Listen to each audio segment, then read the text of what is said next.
The CD. Joni Mitchell, wow. To continue your emotional education. Welcome to MsMojo, and today we're counting down our picks for the top 10 rom-com characters who deserved better. Pipe down, Chachi. Michael is having an affair. Why won't you marry me? Because I like you too much. For this list, we're looking at the big screen characters who didn't receive the amount of respect and or attention that they earned. Whether it was getting their hearts unfairly broken, receiving little to no closure, or something else. Before we continue, here is your spoiler alert. Oh, and don't forget to let us know in the comments who your favorite rom-com underdog is. Number 10, John Ambrose McLaren. To all the boys, P.S. I still love you. You know who I am? Someone I sent a love letter to? Yeah, that's the one. We know. To All the Boys I've Loved Before was all about Lara Jean and Peter. But when Lara Jean is reunited with her 6th grade crush while volunteering at Bellevue Retirement Home, it's not long before sparks begin to fly. Are we lame? We might be a little bit. So much so that Lara Jean can't bring herself to admit to John Ambrose that she's already in a relationship. However, she and her childhood friend appear to have stronger chemistry with each other than she does with her current beau, around whom she feels insecure. If I was really being honest, there was one letter that I remember being a little more intense than the others. It was mine, right?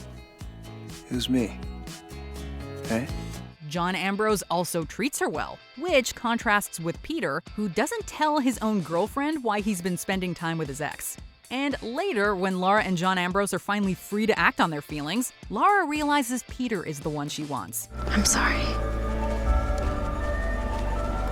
Number 9, Paulette Bonafante, Legally Blonde. That's not why I came by. Hey, Paulette, how many times you gonna come over here begging me to take you back, huh? In 2001, audiences fell in love with the character of Elle Woods, a sorority girl who ends up attending Harvard Law School to win back her ex. Along the way, she meets a cast of characters, including her new friend Paulette, a sweet and bubbly manicurist left with little self-esteem after a bad breakup. I mean, what's a girl to do? He's a guy who followed his pecker to greener pastures, and I'm a middle-aged high school dropout. Her kind spirit is left shattered by her ruthless ex, who steals her dog.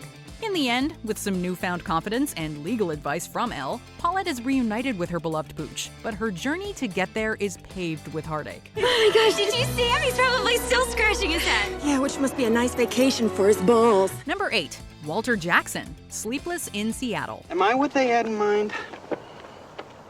Oh, Walter, they're gonna love you. Sam Baldwin and Annie Reed is one of the most iconic rom-com couples of the 1990s. The tale of a widower and a reporter who connect via a radio talk show set against the backdrop of the Emerald City has all the aspects of a great love story. One issue is that Annie is engaged to a man named Walter, played by Bill Pullman. Walter. It was my mother's. I had them size it down. She had really fat fingers. Walter is an all-around nice guy, and while his personality doesn't exactly ignite any kind of excitement or passion, he receives more punishment than praise for his patience and kindness. Are you all right? It's nothing. And maybe it's the flowers. From an allergic reaction to being dumped on Valentine's Day, one can only hope that the hapless fiancé eventually finds a relationship that isn't one-sided. You okay? Yeah. Number 7, Louise, Sex and the City. Bag, borrow, steal? It's like Netflix for purses. How can I not know about this? After the HBO series' success, the franchise continued to follow the iconic Carrie Bradshaw to the big screen with a film adaptation in 2008. While the film focuses on the events surrounding the wedding of the columnist and her leading man, Mr. Big, the movie also introduces fans to the character of Louise, Carrie's new personal assistant. Ain't nothing in nothing. Despite being played by the talented Oscar winner and American Idol alum Jennifer Hudson, the character is reduced to cringe-worthy one-liners and receives little character development. That shit hurt. But you know, whatever. I'm not gonna give up on love. Worst of all, as a thank you for all her hard work, Carrie gives her a designer bag that has fans questioning how fashion-forward Ms. Bradshaw actually is. My very own Louis Vuitton! That's right. No more rent girl for you. Number 6, Ethan, Something Borrowed. Why won't you marry me? Because I like you too much. Based on Emily Giffen's book, Something Borrowed is one rom-com that asks viewers to confront the taboos of cheating. Protagonist Rachel is having an affair with Dex, who is also the fiancé of her best friend Darcy. Oh my God, it's terrible. Why? Nobody's married yet. And besides, sometimes good people do bad things, right? Throughout their fling, her pal Ethan is a voice of reason and reminds her that she's in the wrong, but also deserves better. Rachel, you're all going to hell anyway, so you might as well do something for yourself. For once. Rachel, you deserve to be happy. Then butt out.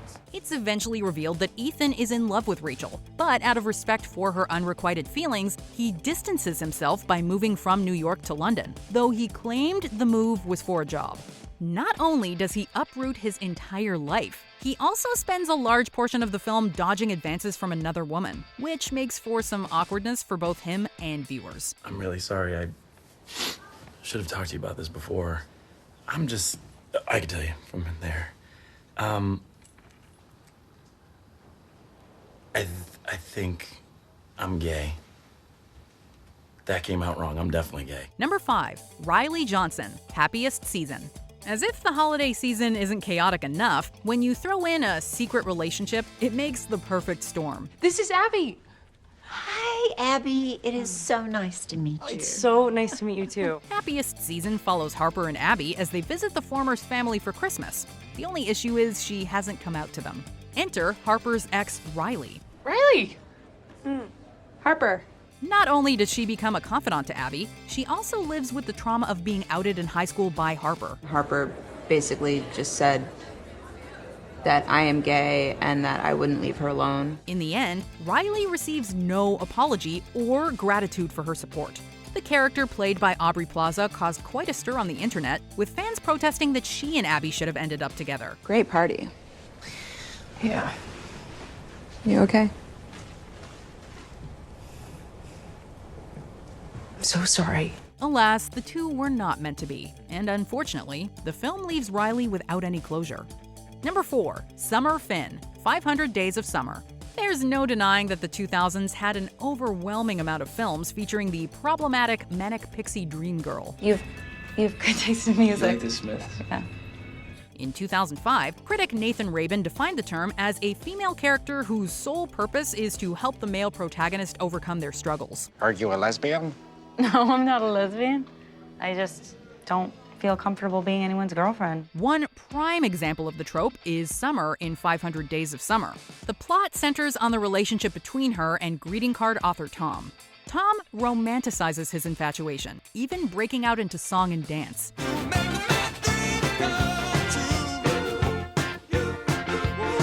After Summer ends things, a lovesick Tom continues to exhibit unhealthy and concerning behavior. Never wanted to be anybody's girlfriend, and now you're somebody's wife.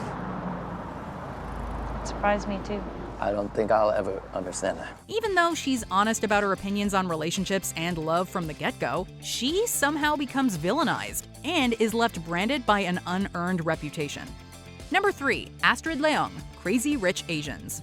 Based on author Kevin Kwan's novel, the 2018 film focuses on the wealthy young family as they attend a wedding in Singapore.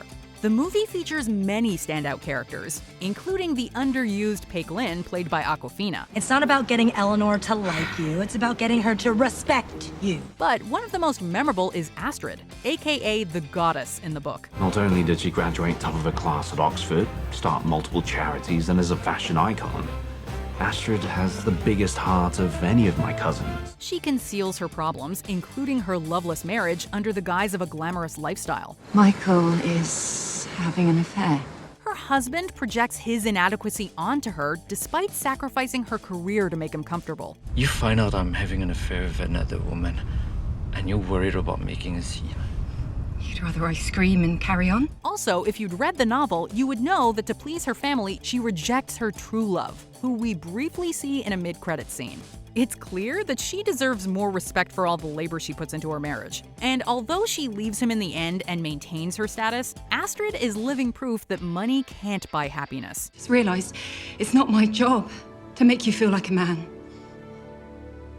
I can't make you something you're not. Number 2, Kimmy Wallace, My Best Friend's Wedding. Weddings are a time for celebration, but they can also attract their fair share of drama. And 1997's My Best Friend's Wedding is a testament to that. I've never felt this way about anybody. And she's all wrong for me. Well, There's a good start. The story follows food critic Jules as she attempts to foil the wedding of her lifelong friend and secret crush Michael. Although bride-to-be Kimmy appears to be naive and guidable, one would be hard-pressed to find someone more kind-hearted. From the day I met Michael, all I've heard is Julianne this and Julianne that. I've never had a sister. Not only is she warm towards Jules, she also asks the devious wedding crasher to be her maid of honor. So this means I have 4 days to make you my new best friend. It's time for you to force yourself to get personal. In response, Jules openly flirts with Michael, makes Kimmy question her nuptials, and peer pressures her. Eventually, a confrontation between the two ensues and proves that Kimmy's only fault is that she should have left Jules off the guest list. You kissed him! At my parents' house! On my wedding day! Bitch, tramp. Before we unveil our top pick, here are some honorable mentions. Mr. Morgan, 10 Things I Hate About You, calls out characters for their shortcomings and problematic behaviors. As opposed to a bitter, self-righteous hag who has no friends? Pipe down, Chachi. Delilah Abraham, How Stella Got Her Groove Back. Her character is killed off halfway through the movie and doesn't get to fulfill her potential. I've had better days, but I'm not gonna waste this very expensive phone call talking about Mima's thing. For a girl who lost her job, you sound awfully chipper. Before we continue, be sure to subscribe to our channel and ring the bell to get notified about our latest videos. You have the option to be notified for occasional videos or all of them. If you're on your phone, make sure you go into your settings and switch on notifications. Number 1. Karen, Love Actually. One of the best things about this film is that it shows the joyful and painful sides of love. Love, love, love. Did you do this? No. The entwined stories include one about a man whose best friend is in love with his wife. However, out of all the stories, Karen's narrative is arguably the most heartbreaking. Loitering around the jewellery section, I see. No, I was just looking Don't around. worry. My expectations are not that high after 13 years of Mr. Oh, but you always love scarves. After suspecting that her husband is unfaithful, her worst fears come true when she realizes that a necklace her spouse purchased is not for her, but for someone else. Karen deserves a hefty amount of praise for her composure and the brave front she puts on to preserve the magic of Christmas Eve for her children. It's a CD.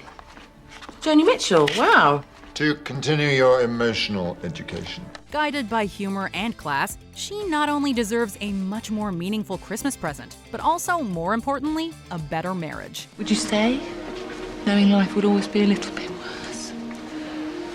Or would you cut and run? Do you agree with our picks? Check out this other recent clip from MsMojo. And be sure to subscribe and ring the bell to be notified about our latest videos.